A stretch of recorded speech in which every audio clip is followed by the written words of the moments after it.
bayad sa sala, kamatayon. So, once ang tao makasala, gitawag na to spiritual death. So, muna siya sa law of sin and death. Once ang tao makasala, the law is mamatay jud ka spiritually because you violate the law. So, karon nasulti naman sa Ginoo, that is the reason nganong naanay physical death. So, sa Genesis 2:7-17, mupasbay lang ta dinhi kay sabton man nato ning life sa dili na to makita sa spiritual nga area. So, ang Ginoo pag-create sa tao dito sa verse 7, iyang gitayhop ang tao, gihatag niya ang breath of life. So, sa ato pa, ang tao, sculpture. Ang raw material, si yuta or dust. Nahimo siyang tao tungod sa tayhop. Sorry. Okay? So, pag tayhop niya sa tao, the man became a living soul. So, bang version, living being or living soul. So, sa ato pa, ang tao na soul and napoy spirit. Ang spirit nito is katong breath of life. Okay? Gitayhop sa Ginoo ang tao, so nahimo siyang buhi. Okay? So, duha ka kahoy dili pahilabtan sa Ginoo, the tree of life, the tree of knowledge of good and evil. So, ang nahilabtan nila, ang tree of good and knowledge, tree of knowledge of good and evil, so wa pa man nila mahilabti ang tree of life. Kung imong basahon ang following verse, okay, verse 15, verse 16, ingon ang Ginoo, no? Ingon dito nga, kung hilabtan ninyo, mamatay mo. So, human sila nakapanghilabot, namatay tinuod sila spiritually, pero na-open ang ilang mind. Kay nakaon nila ang tree of knowledge of good and evil. No? So, ang sunod nga instruction sa Ginoo, pagawson sila sa garden, kay basin, hilabtan na pud nila ang tree of life. Ang tao mahimong immortal. Ingon dito, and now, lest he put out his hand and take also the tree of life and eat and live forever.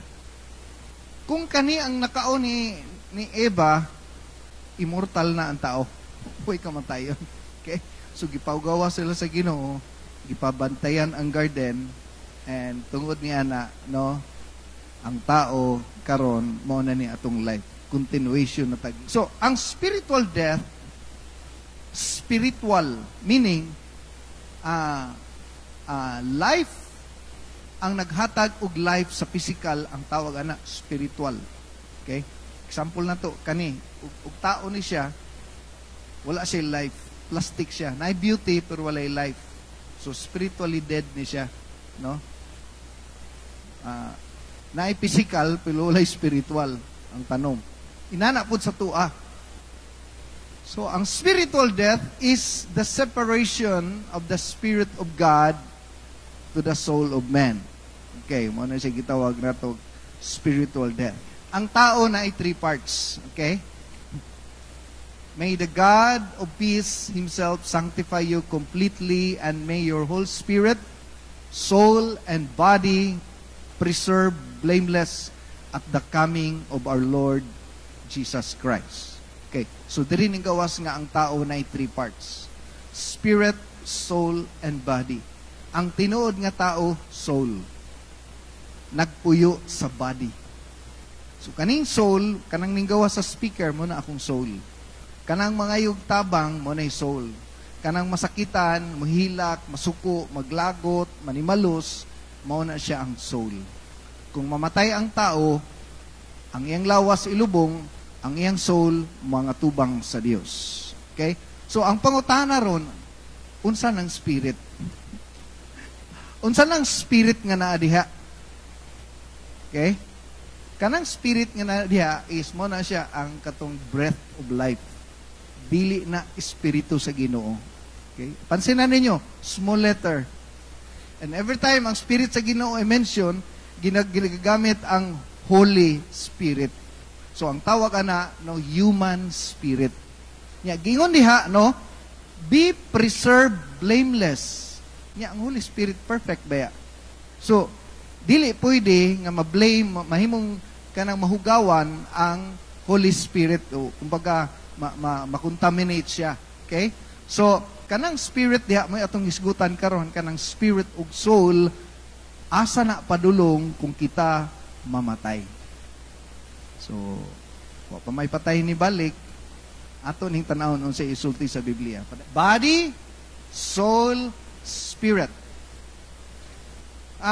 Kaning tulo inseparable. Meaning sa inseparable, dili pwede bulagon, di pwede bahinon, di pwede buakon. Kay ang naghatag life sa body si soul. Ang naghatag life sa soul si spirit. So klaro ba? Pagkuhaon ang spirit, di ba? Gibasa na to ganina sa Genesis chapter 2, breath of life. Pagkuhaon si spirit, mamatay si soul. Pagkuhaon si soul, mamatay si body. So, dinhi sa kalibutan, ako gibutang diha earth, no? Dinhi sa kalibutan para si body makakonect. Para si body maka-access, ang iyahang media or medium is the five senses. Okay, kabalo mata sa five senses, no? Hearing, smelling, seeing, touching, and taste. Okay, taste. So, to communicate sa physical world, si body gamito ni soul. Si body gamito ni soul, kaya ang tinod nga tao, di ba si soul? Dili si body, mamatay ba si body? So, ang tinod nga tao, si soul ang mga tubang sa Ginoo. So, ang life giver sa body is si soul. So, si soul karon mumando sa body, gamito niya ang five senses. Okay? So, naadiha sa five senses para siya makakonect sa physical world. Now, si soul pod karon, ang life giver ni soul is si spirit. Now, take note sa Ecclesiastes chapter 12 verse 7. Okay, ingon dito, then the dust will return to the earth. Asa padulong ang atong decay? Unsay tawag ana, kadaver, mubalik sa yuta. And the spirit will return to God. So, katong breath of life nga gitayhop sa Ginoo, gitawag to siya og kanang breath of life. So, si spirit mo'y naghatag og life kay soul. So, ang spirit karon manghigala, mao ni siya ang life giver kay soul. O kaning spirit, mao ni ang mo-access sa Ginoo ug sa tao. Atong lantawon, ha? So, klaro na ni, no? 2 Corinthians chapter 5 verse 1, no? Ingon dito, for we know that if our earthly house, sa atong body na, kanang earthly house, kaning atong gipuy-an temporary, ang gigamit sa Bible tent. Sa Bisaya nga Bible, payag. Okay? Pag mamatay na ta, matutag langit, ang gigamit po, example ni Paul is building. Okay? Building means permanent and eternal, pulihan. So, diri, ingon siya, napamanta sa yuta, ang atong balay payag. Pag ato na to sa langit, pulihan tag eternal nga building. Nga, dili na madunot, di malata. Okay? So, sa ato pa, kani atong lawas, biyaan gid nato. Psalms chapter 90 verse 10, ang kinabuhi sa tao, 70 years old, kung magkugi daw ka, mahimong 80. So, meaning, no, nga kani atong lawas, instrumento lang gyud. Ang atong lawas, balay ra gyud nga temporary. Kabalo biya tas balay, magabuk biya ng balay. Basahon nimong Ecclesiastes chapter 9, no? Basahin mong whole story diya sa Ecclesiastes chapter 9. Gidetail diha kung ang tao matigulang na, kung imong mga mata manglubog na, imong mga tuhod maglisod ka na, no? Ayaw kalimte ang imong Ginoo. Okay? So ang tao, no, sunset na gyud, no? Na mo na mo hisgot kitag tigulang, ang tawag ana sunset, kanang batan-on sunrise. So makita nato no nga kaning lawas sa biyaan ginato tanan. Okay? So naglino gabi, nagdinaganay ta. Ang nidagan actually si Saul. Okay, si Saul may nagpuyo sa lawas, no? Nganong nidagan man si Saul? Basin ang spirit nag-ingon siya, wa man kakasure kung malangit ba kag dili. so mo ni delikado ron. Okay? So si body, no? James 2:26, no? The body is dead without the spirit. So the body needs the spirit. Kay patay daw ang body kung wala ang spirit. Okay? 1 Corinthians 15:54, no? Corruptible. Ang atong lawas is corruptible. Si Saul is mauni siya ang naay feeling Luke 10:27. Okay? Yung sa Luke 10:27, mabasa po nato ni sa Matthew 22. Ingon diri sa Luke 10:27, you shall love the Lord your God with all your heart, with all your soul, with all your strength, and with all your mind. Mo na si Saul. Ang mulab sa Ginoo for everything nga naa siya is si soul. Ang soul na ay 3 parts, no? Na tulo ka bahin ang soul, intellect, emotion, and will. Naka-order din siya, no? Di din siya pwede makambyo. Kay kanang intellect, no? Faith cometh by hearing. Ang faith daw nagigikan sa imuhang nadungog. So, by knowing sa imong kahibalo, no? Mo connect sa imuhang feeling, di ba? Sultian ka karon nga imong asawa na nga beat, di ba? Mo heartbeat dayon ka. So naay connection, no? Nasunog ang imuhang 10,000 ilalom sa lamisa. Di ba? Mausab ang imuhang ano. So intellect dayon emotion dayon will. Ang will is the act of your response. Gikuha na sa Genesis chapter 2. Before nakasala si Eva, intellect, giingnan siya, kung hilabtan nimo na yung gidili sa Ginoo, giatik ra ka sa Ginoo, kay kung imo nang kaunon, mahimo kang pareha sa Ginoo. So intellect, the power of knowing. Pag humaniya na, the power of feeling, nang andoy sa Eva nga, basig mahimo po dahi siyang Ginoo, no? Dayon, the act of the will. So, makita nato no, nga, si body is just a tent nga gipuy-an ni Saul. Pero si Saul karon is dependent siya kay spirit. Atong giprove ganina nga kani nga spirit is not the spirit of God. This is a human spirit, the spirit of life. Now, kaning si spirit mao ni siya ang reason nganong naay spiritual death. Katong gisgutan nato nga naay spiritual nga kamatayon. Ang connection sa Ginoo ug sa tao is dili na connected tungod sa sala. Naputol ang relasyon sa Ginoo ug sa tao kay ang sala maoy hinungdan nga dili na siya maka-direct connect. Okay? Ingon sa John 4:24, God is a spirit and those who worship Him must worship in spirit. Ang nag-worship sa Ginoo actually is si spirit. Okay? Kaya gitawag na to human spirit or the spirit of man. Di ba? Galatians chapter 5, walk in the spirit or walk by the spirit. Walk with the spirit. Do not nang gratify ang gusto sa imong flesh, kundi walk diha sa paglakaw diha sa spirito sa Ginoo. So it was the spirit nga naay direct connection sa Ginoo pero naputol tungod sa sala. So ang provision sa Ginoo nasa Romans chapter 5 verse 18, no? Ingon dito tungod kay ang Adan, ang tanan gihukman og ang tanan nakasala, pero tungod kay Christ, unsay giingon dito? Tungod kay Christ, the free gift came and na ay justification, na connect balik through Jesus Christ. So, meaning ang Ginoo karon, ang direct access sa Ginoo o sa tao is nasumpay kay ang sala na solusyonan through atonement. Hebrews chapter 10, no?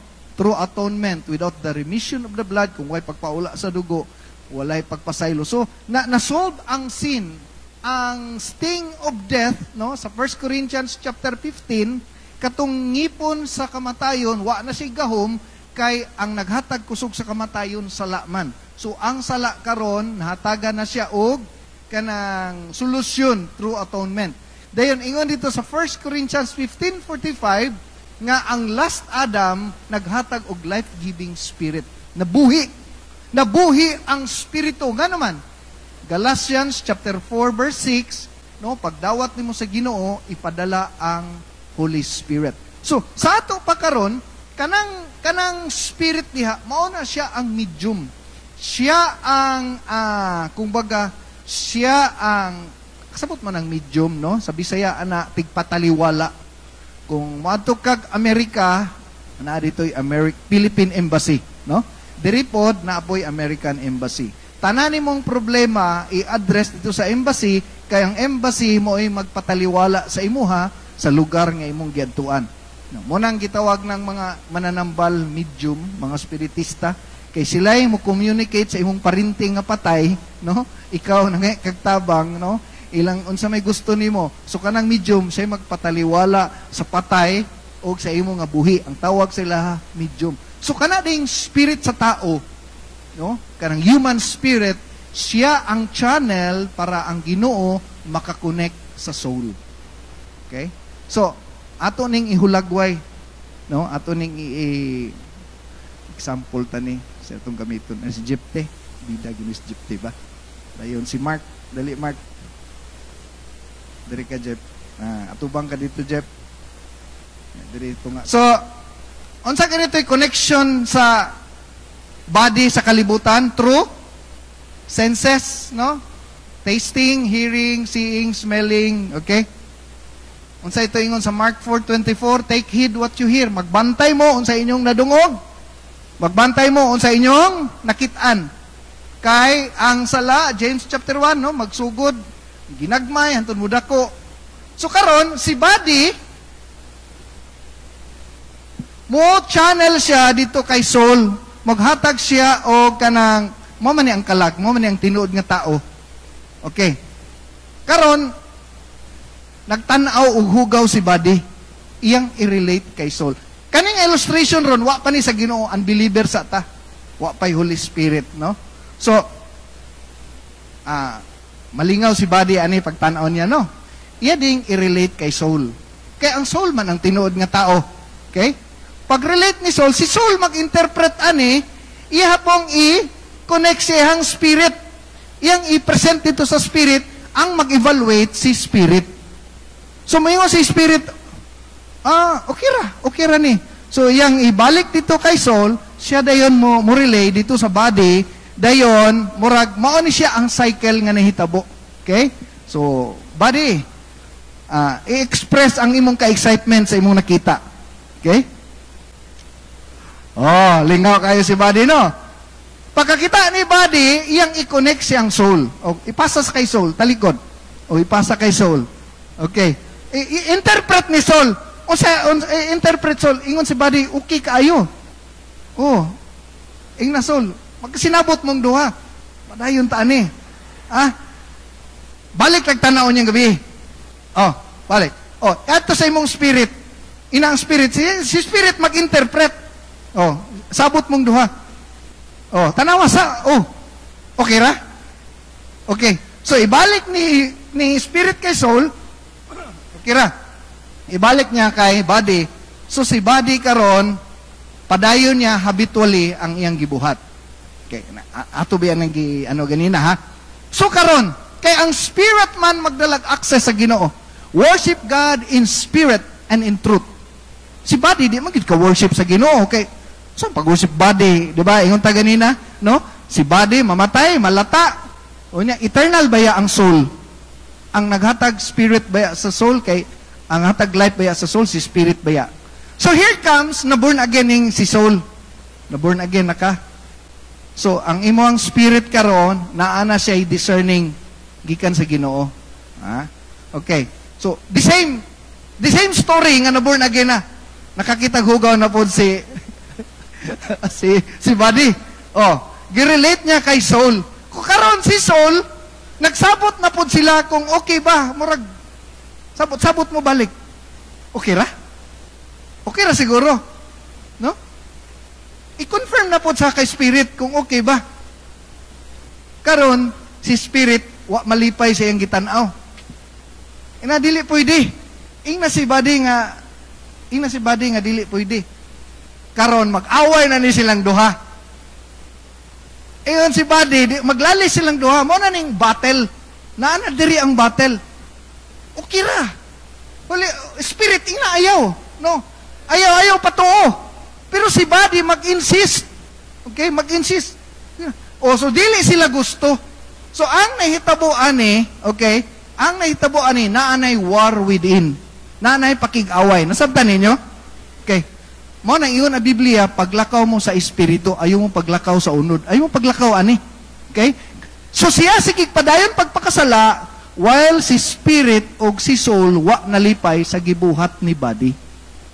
Gamayng illustration lang to. Daghang salamat mga artista. Palakpakan na to ang Ginoo. No? Kani ako lang ni siyang gisabot according sa atong gisgutan, no? Kay ang soul is the one who interprets because siya ang na-intellect, siya ang na-emotion, siya ang na-will, siya mo interpret, siya ang na-understanding eh. So karon si soul, ang life-giving niya is naa kay spirit. Kay si spirit man ang na-access sa Ginoo. Si spirit man ang medium, siya man ang tig-connect sa Ginoo. Okay? Naatay mga verses i-prove diha. Okay? John 4:24. Okay, ingon sa John 4:24, those who worship God was worship Him in spirit. Okay? James 2:26, for us the body without the spirit. So, ang spirit, mao ni siya ang ato ang medium. Dayon, I say then, walk in the spirit, dayon, you shall not fulfill the lust of the flesh. If we live in the spirit, we will also walk in the spirit. So, ang spirito giday nato, pag ang spirito sa Ginoo na ay gitawag nato overrides, ang Holy Spirit maoy mo control sa tao. True, asa yang access sa human spirit. Siya ang kumbaga receiver, siya ang channel. Saro, okay? Now, si rich man o si Lazaro namatay. Namatay silang duha. Di na nako basahon ang story. Ang Biblia nagaingon nga ang dato niadto sa Hades, dayon ang pobre niadto sa paradise.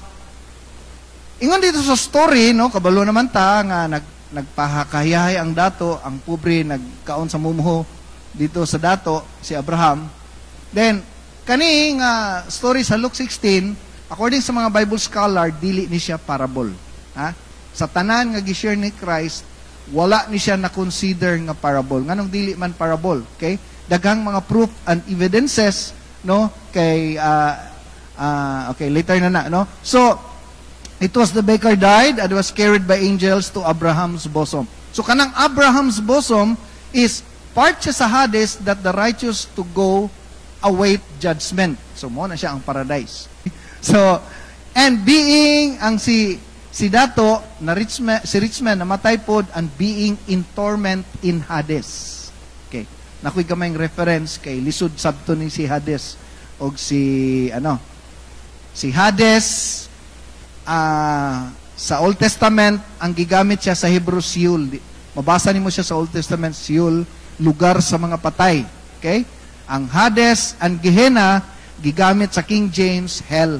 Muna nga naay Hebrew o Greek word niya. Old Testament, New Testament, dili sila pare-pareha. Okay? Pero ang Hades, nagpakita na siya, lugar, a place of torment or a place of the dead. So, sa 2 Peter chapter 2 verse 4, sa mga angel nga masupilon, ang Hades is a temporary place sa gitawag na to reserved for judgment. Kumbaga, samtang wala pa niabot ang eternal judgment, katong final judgment na white throne judgment sa gitawag na to lake of fire. That is the final. So this time, atong makita no nga verse 26, Luke 16:26, besides all this, between us and you, there is a great gulf fixed. So meaning, silingan ra gyud sila. So kung ang tao mamatay, silingan ra gyud sila. No? Unya, pag ang nakabutang dito, ang gustong manhi diri dili makaadto dito, ang gusto mo adto dito di pud makanhi diri. Ang Bisaya nga Bible gigamit niya is bungaw, no? Murag dako nga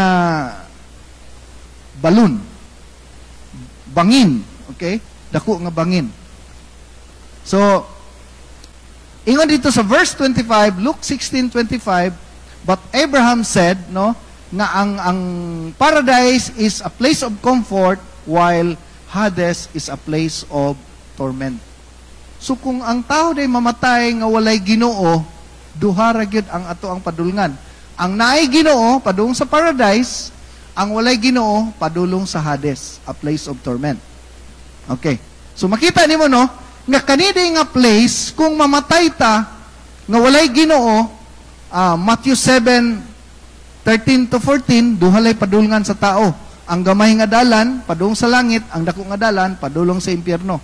So ang tao kung mamatay, ang iyang padulngan is paradise, no? Dili pa nako dayon siya matungkad. Kung ang ubang Bible scholar, they believe nga ang paradise is heaven. Pero di pa kayo nako na siya ma-prove, no? Kay ginatun-an pa man nato ni. So ang paradise is a temporary place nga diin naghulat ta sa gitawag natog final judgment. Ingon dito sa may pinaka-klaro diri ang Luke chapter 16. Parts of the age that righteous go to await for the judgment. Naghulat pagyud ta sa pinaka-final nga judgment.